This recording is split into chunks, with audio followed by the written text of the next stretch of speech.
Democracy has been defined in many ways. We would all agree that democracy includes government. Let's see if we can, each one of us, sharpen of democracy.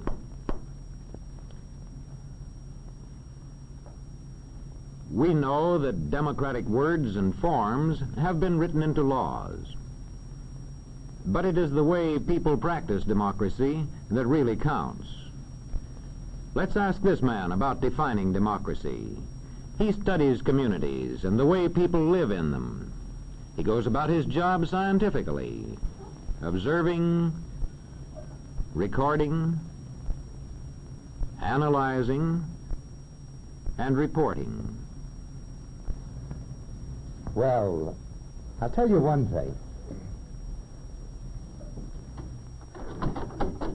Students of society have been reporting their observations and analyses for a good many centuries.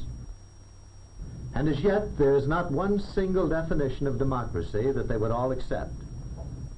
There's one point, however, they would all agree on, and this is it. In thinking seriously of democracy, one must define his words carefully and use them consistently. When you have your own definitions clear, you know exactly what to look for in a community.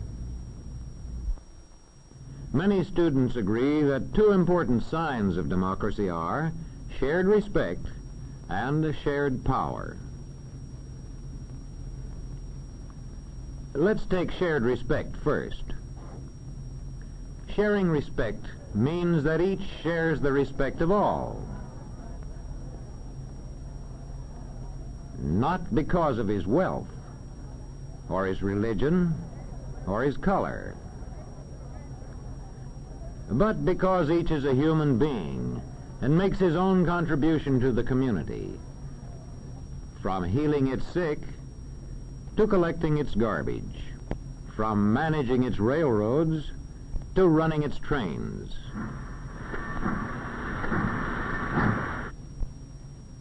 One sign of shared respect in a community is that everybody is given a fair chance to develop useful skills and the chance to put these skills to effective use.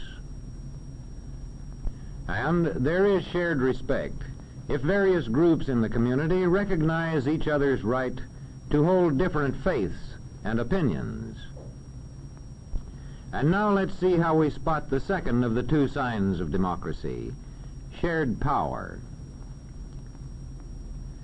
Most observers agree that there is true democracy in a community only if there is shared power. That is to say, only if many people have a share in making decisions that the community will support with force if necessary. More specifically, you can say that power is shared wherever regular popular elections are authorized and are actually held. There is shared power wherever people actually get out voluntarily and vote. And if they can vote without interference or pressure from anybody.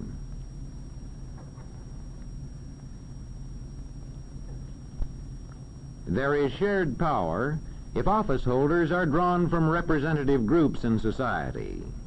If they include men from the farms, men from the law courts, men from the stores, men from the factories, office holders who are drawn from representative groups of the community. In a democratic legislature, shared power shows itself in a strong opposition. Listen. And that is why I'm confident the governor will have the support of the House on this bill. Mr. Speaker, as usual, the honorable gentleman is quite wrong. He and the governor he serves so dutifully can expect no support for their policy from this House. A strong opposition is made possible by an effective political party system. The two most important signs of democracy, then, are shared respect and shared power. They, in turn, depend on many conditions. Let's consider two of these conditions: economic balance and enlightenment. Economic balance means that the community contains a large middle-income group. A relationship between economic balance and democracy has been noted and reported for centuries by students of society. Aristotle said that a government made up of middle-income people has the best chance to be democratic. That was 2,000 years ago in Greece. And well over a century ago in America, James Madison warned that extremes of riches and poverty set group against group. In past centuries, economic balance was improved when large feudal estates were gradually reorganized into independent farms as one part of the development of democracy. This creation of better economic balance aided the further growth of democracy. The social observers of our time have also noted that the development of democracy usually goes hand in hand with the growth of large middle-income groups. In today's world of giant technology, one of democracy's serious problems is how to maintain flourishing middle-income groups. Another important condition for democracy is enlightenment. Making information available to citizens and giving them the skill with which to judge it.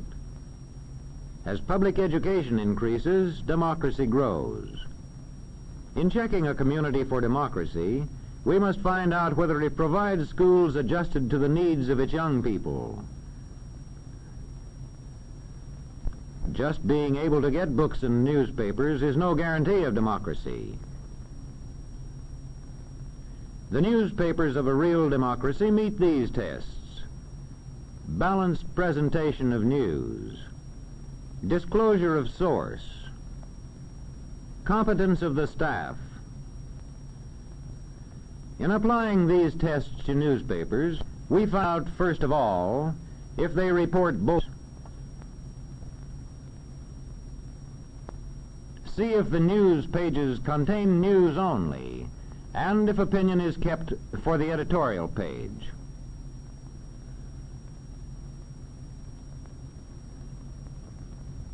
Next, we see if the paper says plainly who publishes and edits it. We know which side they're on.